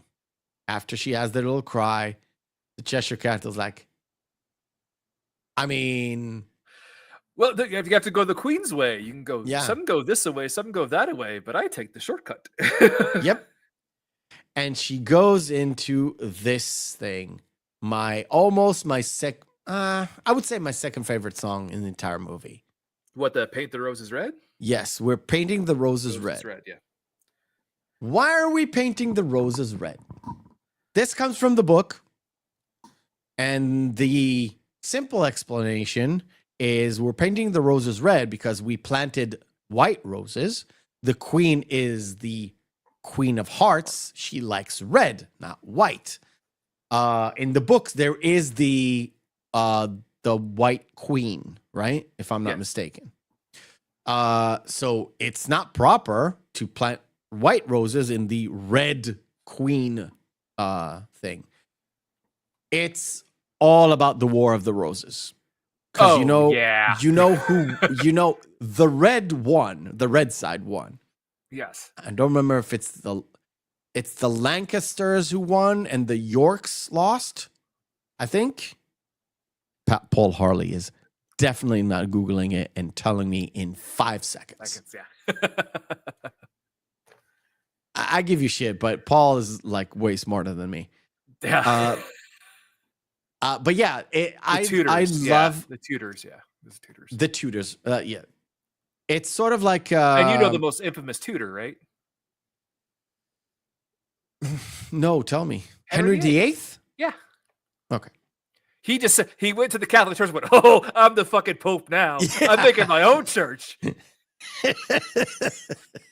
Okay. But yeah, I love the fact this is one of the earlier things, not when I was a young kid, but when I was a teenager, the whole War of the Roses thing I found really fascinating in the history of like the UK, which is one of the civil wars that they had. One of them. It was sort of a succession war rather than the civil war, but yes, because what's interesting is they're actually at the very beginning, Matilda is actually teaching her about pre-William the Conqueror England. Yes. Which kind of combines with that sort of War of the Roses thing. Yes. By the way, much later on, I listened to a full book about that whole era, and it's really fucking interesting. None of the sides are actually good. They're all fucking self-serving and awful. It's the English aristocracy. Of course they're all evil. Yeah. Evil, no, but they're all egotistical and self-serving. Yes. But it's really interesting how that really translates into Game of Thrones and why the first book of Game of Thrones was fucking phenomenal in the way they did, or he did, that whole allegory and put it in a different world. And essentially, it was almost exactly the same. Mm-hmm. It's so fucking great. It's so fucking great. Yeah. Well, I'm looking at the camera.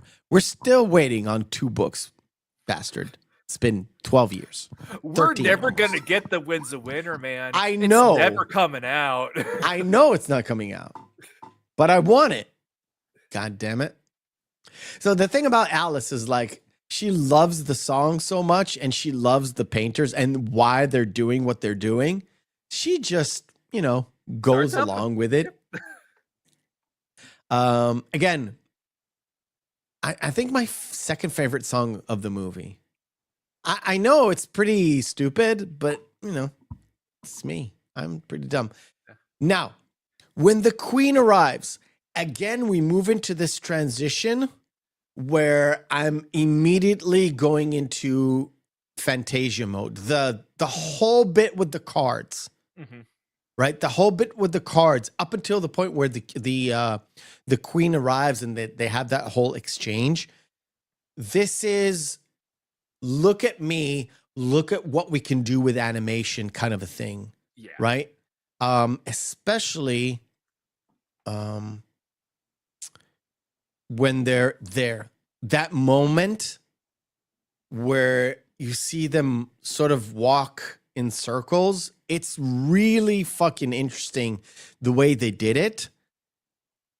If you want to go the trippy route, it's very trippy, and yet it serves nothing but to introduce how powerful the queen is with all these cards at her disposal. Yes.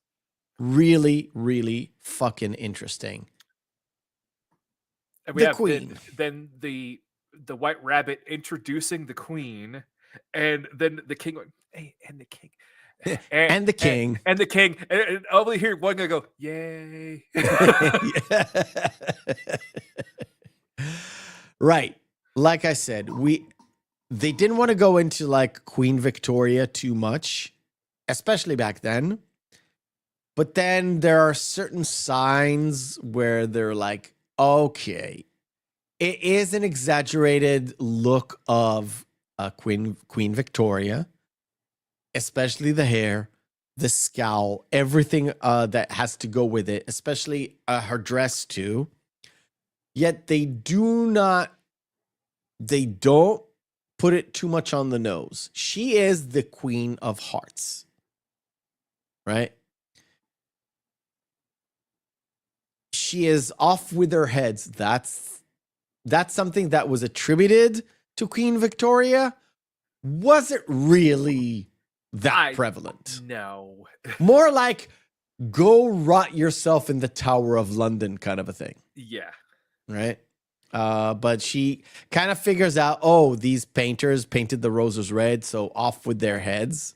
I like that in the song, they have the the brush, and one of the cards say she's just gonna off with my head, and he does this, and because it's red, it paints his entire neck with red, and they got away with it because it's not blood, yeah. It's red, even though it's very vibrant red. I just thought, well, the MPAA will definitely not approve this movie today whatsoever, just because of that. So the queen insists that, again, very British, she'll be talked to with yes, your majesty, or no, your majesty, but she doesn't say you're supposed to say no, your majesty. Just yes, your majesty. Yes. Otherwise, off with your head. Yeah. Off with your head. And she invites Alice to a game of croquet, which, guys, croquet is stupid. Let's be honest. Yeah, I never have cared for it. It's a game for rich people to play when they're bored and they don't have to exert too much sweat. It's pretty stupid. Yes. But when you play it with flamingos, though, and hedgehogs, it's hilarious. Well, especially with one flamingo that really seems like he wants to die. Oh, yeah. Oh, yeah. And what's interesting, too, is this is a deviation from what the initial concept was as well. Yes. What was the original concept? So there was the Knave of Hearts who is stealing tarts, and he blamed Alice for it, and that's why she has the trial. And yeah. I love this whole animation, this whole game, where the Queen's flamingo definitely wants to hit that hedgehog, and the hedgehog is like reeling for the hit, but as soon as she misses, it's a slice completely, and the hedgehog's like, no, I'm just gonna run. Yeah. And then all the cards are like, oh, we have to make sure she wins every single time because otherwise, off with their heads. Yep. And her flamingo is half suicidal. And she even asked him, do you want to die? And he's like, yes. And of course, everything goes wrong because she's like cat. The Cheshire Cat. And what happens is at a certain point, the queen gets turned around and then she falls with her knickers showing with all the hearts on them, which, great detail on that one. Yeah. And, all the cards come in and kind of block the view. And she goes, shall we say she goes nuclear? Mm-hmm. Right? But she gets persuaded by the king that she must have a trial. Why don't we have just a little trial? Just a little bit of trial? And you would think he's like wanted to prevent Alice for being killed. No, he just wants to have this trial. He doesn't really care. He just wants to have that trial and a little bit of, we'll call it a little bit of power because he's the one hitting the mallet rather than the queen. Yeah. Right? A very self-serving. I like this. It's like, can we have just a little bit of trial? Just a tiny bit. Give me something to do. Poor dude. Right. We will stop here and we'll play our game. Why don't we just do that? Right. There we go. Set this up. Oh, you're going to love this. All right. Let's play our second game of the night. It is called Cinema Deathmatch. Round 1. Fight. In Cinema Deathmatch, we take two movies, pit them together, and see which one is the best one. If there's no discernible difference between the two, both of them are good, or both of them are bad, we fall into our criteria, which is Saturday evening, Friday evening, out with the boys, out with the girls, out with your significant other. Two movies in a vacuum. Which one will we pop in? Snow White and the Seven Dwarves or Predator 2? I saw it, and I was like, it fits. Chat participation is most welcome. You guys vote with your chat. Yes. Oh, my feelings. Do you want me to start? Even though Snow White and the Seven Dwarfs, the 37 version, is astronomically better than the remake that just came out last year, still Predator 2. I'm going to go with Predator 2. Just because it's a Disney movie. Hunger Games Mockingjay or American Hustle? American Hustle. Done. Yeah, there's no argument there. I hate all of the Hunger Games films. Ant-Man and the Wasp or Despicable Me 3? Ant-Man and the Wasp. The really slow, like the real start of the decline of the MCU. Why?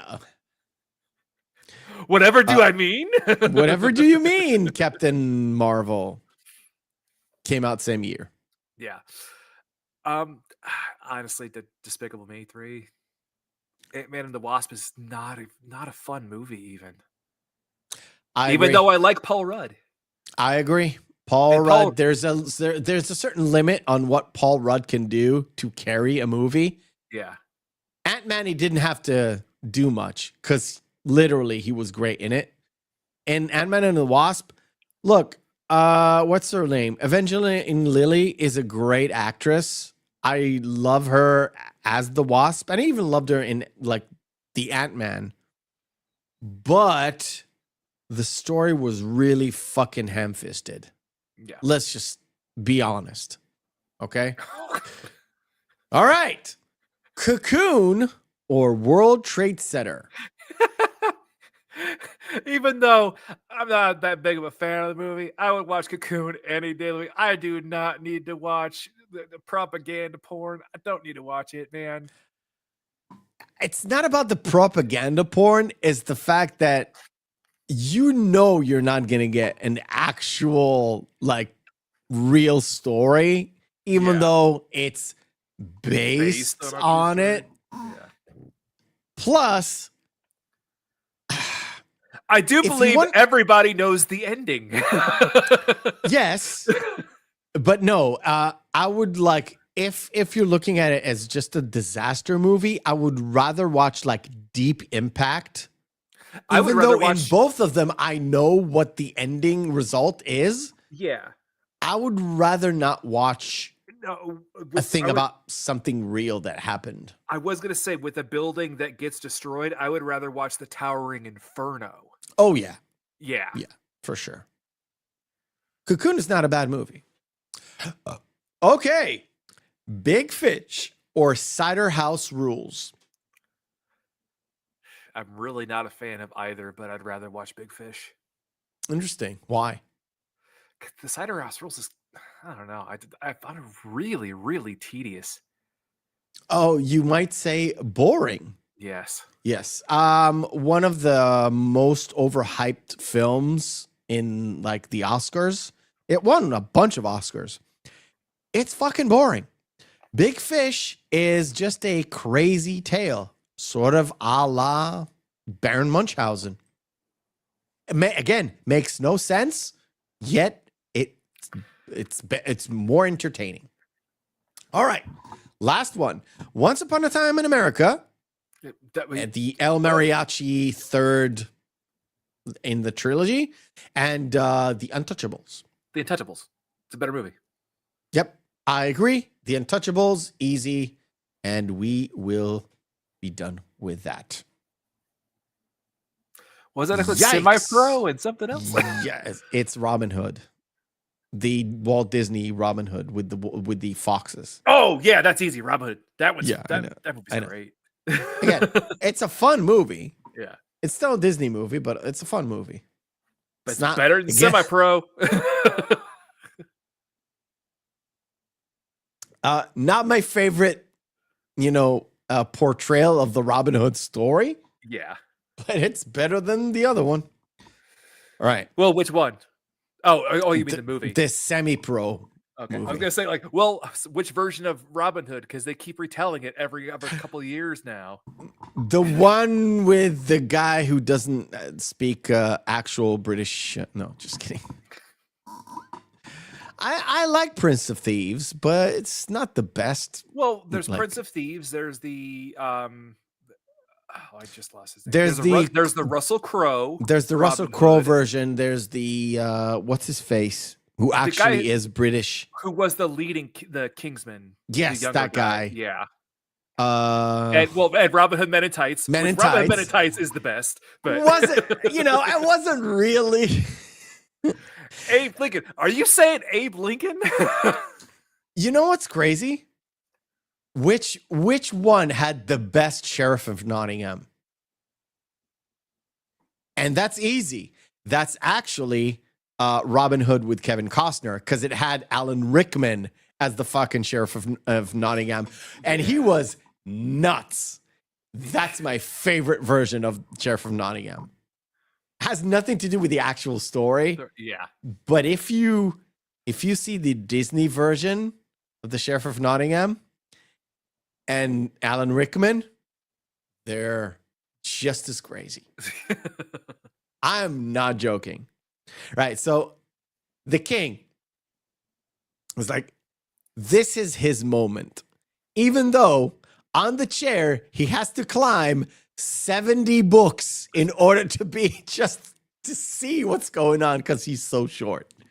I fucking love that. And every time they bring in, it's like they start the trial. Start the trial, and the rabbit reads the allegations, and then he gets to the end, and the queen is like, we need to do the sentencing first. It's like, off with her head. Okay. And the king is like, now you're done. Let's do the evidence now. Well, because it was the hair where I didn't see anything. That's the most important bit. Yes. Yeah. Write it down, jury. It's like, that's important. It's important. And it happens all throughout that stupid fucking trial. Even like, don't wake him up. Don't wake the fucking mouse up. The dormouse. Why? No idea why. Just nope. Don't he wake has him this up. Twinkle, twinkle, and then he goes back in his tea kettle and goes back to sleep. Yep. And of course, the Mad Hatter gives his 2 cents, and he's it like, makes "Oh, it's no your sense. birthday! It's your unbirthday. Hey, and he gives her a gift. Oh, my queen! It is your unbirthday. Now, he gives her a cake, and he just bombards it with fucking candles. And I was like, isn't this a subtle criticism about her being supremely old? She doesn't care. And if you're a Warner Brothers guy, yeah, she's going to blow it out and it's going to blow up in her face. They didn't do that. Well, it does blow up, but it turns Yes. into a crown, which is Yes. perfect. And the crown turns into the Cheshire Cat. And when Alice kind of points out, oh, there's a Cheshire Cat on your head, the mouse goes crazy. Yeah. And that's where everything goes crazy. And of course, she gets hit with the jam, and the king accidentally hits her with the gavel, and then they both just throw the jam and the gavel at Alice. yeah. Because there's a moment where Alice kind of reminds herself, well, I do have like the mushrooms. And she eats them, and she goes supremely big. And she sort of like, like a scolding mother would do to children. Yeah. Because all these characters are so wacky. They're like children. It's like, you're not supposed to do this, and blah, blah, blah, blah, blah, blah. And she slowly, gradually kind of becomes smaller and smaller. And there's a point where the queen gets the king and uses him as a human shield. And I was like, ooh, okay, cool. And as she goes smaller, the queen gets that grin of sort of like, oh, I got her now. Then what are you saying, my dear? Yeah. But then everything sort of like, this is like precious. Right. And of course, the chase. Because all the cards kind of like try to catch Alice, and they all kind of fail. And she runs away. And then, like you mentioned before, you have this weird kind of montage where they're actually singing their relevant songs, and right here they're doing the caucus run. And the caucus run with everybody, the cards, the queen, the king, the walrus, and the carpenter, the walrus, and the carpenter, everybody. Even some of the little oysters are there. Now, the thing I did notice about this entire sequence is all the other drawings in the movie are very meticulously drawn. But when it comes to the chase, and if you really look deep into this particular picture, none of the characters actually have like a lot of definition. If you really look closely at the king, he kind of looks like Piglet. It's really strange.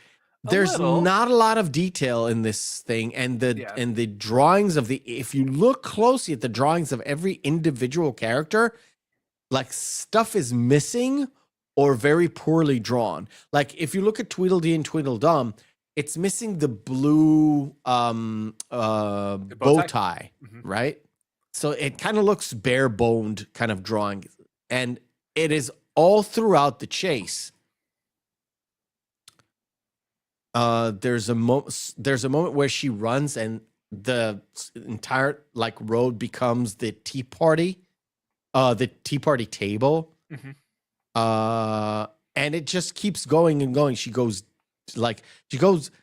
down into the teacup, and it turns into the water that she first dove into when she met the dodo, which was technically her tears. Technically her tears. And instead of the dodo in the island, you get the sort of like hybrid butterfly caterpillar on thing his mushroom. Yeah. on his mushroom. And again, it's all a part of that montage. And the doors, it sort of becomes this tunnel with the smoke, right? And the door at the end, and at the other end, I have to remove this for a second. Trying to get to the people who are chasing her. She's like, you gave me another turn again, but you're already on the other side. Yes, you're already on the other side. And when she looks again, she sees herself laying there essentially in the real world with Dana, her cat. But I wanted to show the chase that is going on in the background, because again, it's a very small detail, but they don't have a lot of like. There we go. If you look closely, oh shit, no. If you look kind of closely to it, every single character kind of looks like the real one, but it's even with less definition and less kind of like detail. That the entire movie is sort of famous by. Yeah. I know it's really small and I can't really zoom in, but it has not a lot of detail. Some of the faces, like at this particular shot, the king doesn't even have a face. Yeah. Yeah. I just found it interesting because I'm guessing because it's such a short period of time, it's less than a second, so they didn't put a lot of effort into it. There was no point, yeah. Yeah. And you can only see it because it was digitally enhanced and throughout the years. But yeah, it's sort of like, it's really weird because everything else kind of is drawn really well. Correct. Even when you look at her when she wakes up, not at this particular point, but when she still has her eyes closed, you see lots of shadows, and it's because of the tree. You see where the tree kind of hits her face, where the leaves block out certain areas and other areas are sunlit. So it's a lot brighter. It's really like, I'm trying to put a contrast between the lack of detail of the characters and with lots of detail when she wakes up, especially with how the kind of shadows and lights kind of hit her character. And of course, she gets up and she recites this stupid crocodile thing that is utter nonsense. And of course, she's like, all right, come along. And we get circle back into this celluloid where you can definitely see. What's great too is the fact that it leads back to the fact that what are they doing now? They're going for tea time. Yes. They're going for actual tea time. And that kind of brings us to the end of the movie. Because it's not like, because they're walking toward the bridge and it just says, but the theme song plays, credits roll. Yep. It's done. It's done. It's completely done. I absolutely love this movie. Mm-hmm. I understand why it became such a sort of a psychedelic trip kind of thing, because it doesn't really have a cohesive story. It doesn't really have a cohesive narrative. The only thing that we know is first Alice chases the rabbit to, there's no point. It's like she just finds him interesting. And then it's all about getting out of Wonderland, getting out of this dream world or psychedelic world or whatever it is. She kind of like, she chooses to dive in and then she chooses to dive out. And all things just happen. Not really, there's no point to anything. Plus, it's full of color, very, very vibrant. Mm-hmm. And you could imagine anybody who partake in particular drugs that it would be very trippy, I would say. And I think each like the Treasure Cat is considered very amorphic and crazy. We mentioned this, the Caterpillar too, especially because everything about him is all about changing colors and changing attitudes and changing moods. All of that is within that entire scene. And to be honest, I love most of the songs. I just love most of the songs. Is it a musical? Yeah, I think so. Yeah, I think so. Very much so. Again, the most music in a movie for a Disney animated movie up until now. So I'm guessing. I don't know. I think so. And you think so too. Any last words before we kind of end up and wrap things up? No, in fact, I got to get going real soon. Okay. So, guys, next week, maybe an actual musical. We don't know. It is Willy Wonka and the Chocolate Factory, the original version. Okay. The one with Gene Wilder. There's lots of stuff on that movie that I already know. So it's going to be a lot of fun. Plus, watching it again any day of the week. Yep. Any day of the week. Yep. So go watch Willy Wonka and the Chocolate Factory, and once we're done, we're gonna transfer you from these two old grumpy men to the other two old grumpy men, because they're talking about grumpy old men in pop culture minefield. So, all right. From us to you, have a great night. Have a great Valentine's Day. Don't buy too many flowers and chocolates, because remember, hope is a good thing, maybe even the best of things, and no good thing ever dies.